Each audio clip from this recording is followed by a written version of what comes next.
Assalamualaikum, selamat tengah hari semua. Hari ni kita ada MyVac 1.8. Kita nak buat recip. Sebenarnya kereta ni dah buat recip lah itu hari, tapi dia macam-macam masalah. Kereta ni minyak tak cukup, pipa karat, detect MyVac tak buka. So kita dah settlekan semua.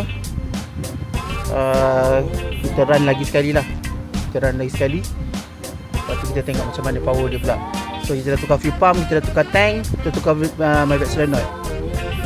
Sekejap lagi kita try run. Kita dah buat recip lah isu ni. Kita try run, sekejap lagi kita try tengok berapa power dia daripada sebelum ni. Alright guys.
Okay, kita dah siap tuning kereta ni, tapi power dia tak berapa nak keluar.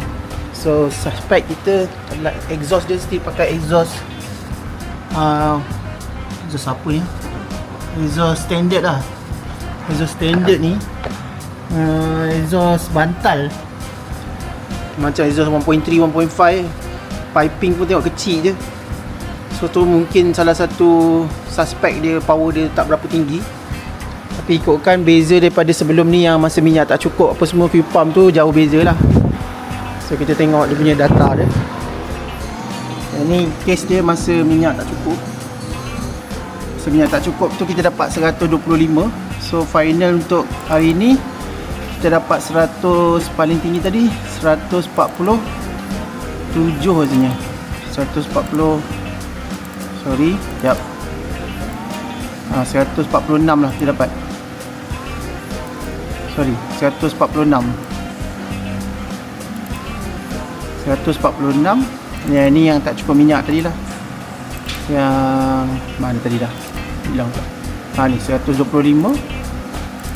So kita dapat final ni 146 horsepower. So kereta ni tu hari tak cukup minyak. Kita dah tukar fuel pump apa semua bagai. Minyak dah okey.